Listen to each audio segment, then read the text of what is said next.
Hello everyone, मेरा नाम शालम है। आज मैं आपके लिए बहुत इंपॉर्टेंट क्वेश्चन लेके आया हूँ। क्वेश्चन ये है कि यहाँ पे ये बताना है कि जो हमारा एल्युमिनियम है जो H2SO4 के साथ रिएक्ट करता है तो हमारा फॉर्मेशन ऑफ Al2SO4 का 3 बनता है। और जो हाइड्रोजन हाइड्रोजन गैस हमारी इवॉल्व होती है, हाइड्रोजन गैस हमारी इवॉल्व हो रही है। और जो हमें यहाँ पे जो गिवन डेटा है वो ये कह रही है हाइड्रोजन गैस इवॉल्व होती है। ये कह रहा है find volume of H2 gas. हमें volume of H2 gas find out करना है। अगर हमें volume of H2 gas find out करना है तो आपको पता है कि गैस है ये, तो गैस में हम कौन सी इक्वेशन अप्लाई करेंगे? आइडियल गैस इक्वेशन जो कि होती है PV = NRT। तो यहाँ पे इसने जो देखते हैं हम इसमें कहा है कि वॉल्यूम निकालना है, तो वॉल्यूम निकालने के लिए मुझे प्रेशर चाहिए, मुझे आर की वैल्यू चाहिए, मुझे टी की वैल्यू चाहिए, मुझे एन की वैल्यू चाहिए। तो यहाँ पे इसने मुझे प्रेशर दिया हुआ है, यहाँ पे इसने मुझे टेम्परेचर भी गिवन दिया है, यहाँ पे इसने मुझे आर की भी वैल्यू गिवन है। जो बट सारी चीजें में यहाँ पे इसने गिवन है, जो मिसिंग है वो है हमारा एन की वैल्यू जो है हमारी मिसिंग है। तो यानी कि ये जो क्वेश्चन है हमारी पूरी जो हमें जो अप्लाई जो करना है, हमें सबसे पहले यहाँ पे इसके मोल फाइंड आउट करने पड़ेंगे। यानी कि इसके लिए ही हमें इस क्वेश्चन को पूरा सॉल्व करना पड़ेगा इन बाकी डेटा से कि हम इसकी एन की वैल्यू फाइंड आउट करें। अगर एन की वैल्यू अगर हमें मिल जाएगी तो हम इस क्वेश्चन को अप्लाई करके आराम से volume of a gas find out कर सकते हैं। तो अब इसने हमें क्या दिया हुआ है? हमें इसने एल्युमिनियम का वेट दिया हुआ है और इसने हमें H2SO4 का मोलैरिटी और वॉल्यूम दिया हुआ है। यानी कि हमें इसने इसके बाकी के हमें मोल्स नहीं दिए, हमें बस उसका वेट दे दिया है जिसके थ्रू हम इसके मोल फाइंड आउट कर सकते हैं।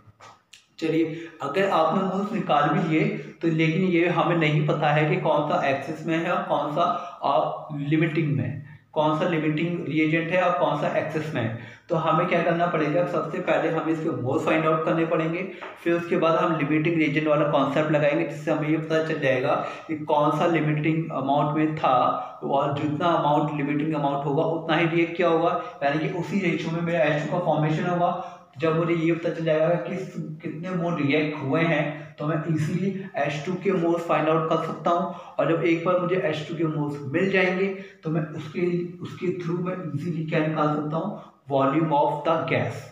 तो अब हमें क्या करना है? सबसे पहले हमें लिमिटिंग रिएजेंट का पता करना होगा। लिमिटिंग रिएजेंट को पता करने से भी पहले हमें उसके लिए मोल्स फाइंड आउट करने पड़ेंगे।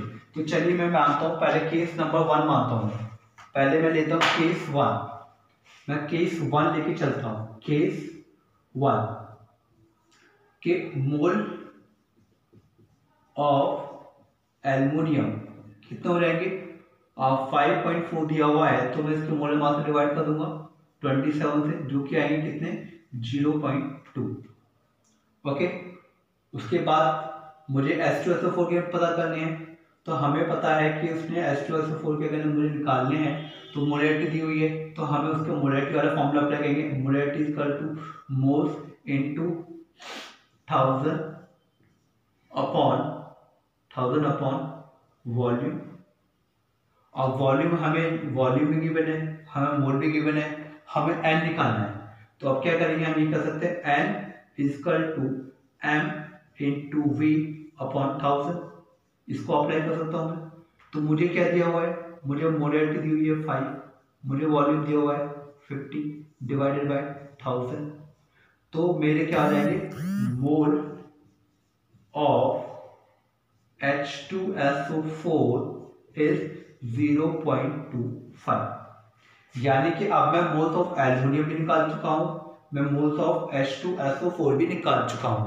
अब मुझे क्या करना है? जो मेरा नेक्स्ट स्टेप होगा वो स्टेप होगा कि ये पता करना कि कौन सा लिमिटिंग रीजेंट है।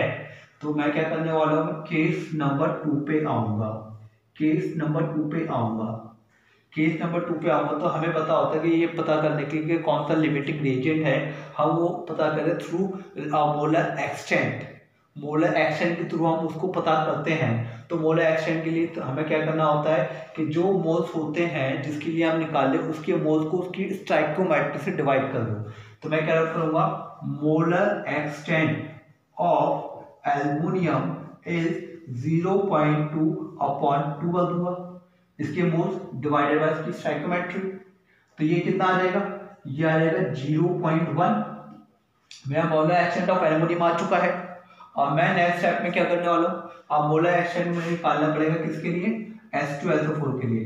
तो मोलर एक्सटेंट ऑफ H2SO4, तो क्या करूंगा 0.25 को डिवाइड करूंगा मैं 3 से, जो कि आएगा समान अराउंड 0.08।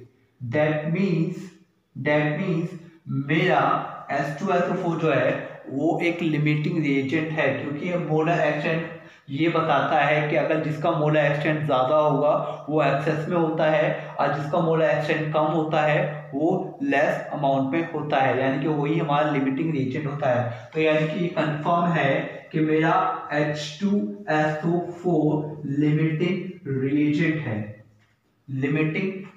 है, यानी कि हमें इसका ये पता चल चुका है कि मैं लिमिटिंग रिएजेंट है। तो अब मैं क्या कर सकता हूँ, और जब एक बार मुझे पता चलेगा कौन सा लिमिटिंग रिएजेंट है, तो उसकी हेल्प के थ्रू मैं H2 के मोल फाइंड आउट करूंगा।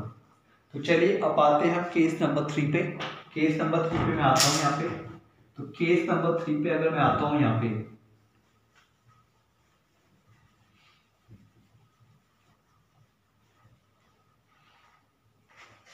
ओके, केस नंबर 3 पे आता हूँ। तो केस नंबर 3 पे हमें यहाँ पे क्या करना है कि हमें पता चल चुका है ये क्या है, लिमिटिंग रिएजेंट। ये है मेरा लिमिटिंग रिएजेंट। तो ये लिमिटिंग रिएजेंट है और हमें ये पता है कि ये क्या है, इसका जो मोलर कॉफिशिएंट है और जिसका स्टोइकियोमेट्री 3 है और 3 इसकी स्टोइकियोमेट्री है। मेरी stoichiometry of H2SO4 and H2 are same. तो इसका मतलब क्या होगा कि मेरे mole of H2 and moles of H2SO4 क्या होंगे, वो सेम होंगे। और वो सेम होंगे और हमें पता है कि इसके मोल कितने हैं, वो है 0.25।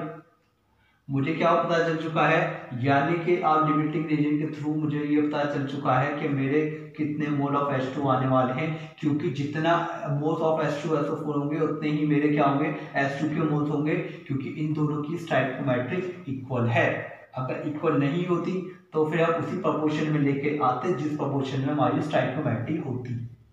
ओके, तो स्टोइकियोमेट्री सेम है, तो जो मोल्स ऑफ मेरे H2 होंगे वही मेरे H2SO4 की हो जाएगी। तो अब हमें क्या पता चल चुका है, हमें इसके मोल्स पता चल चुके हैं। और जब हमें इसके मोल पता चल चुके हैं तो अब क्या करना पड़ेगा, हम सीधा केस नंबर 4 पे आ जाएंगे।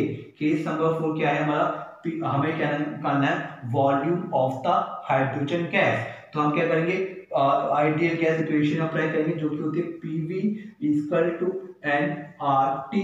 तो मैं क्या कर सकता हूँ, V = nRT अपॉन प्रेशर।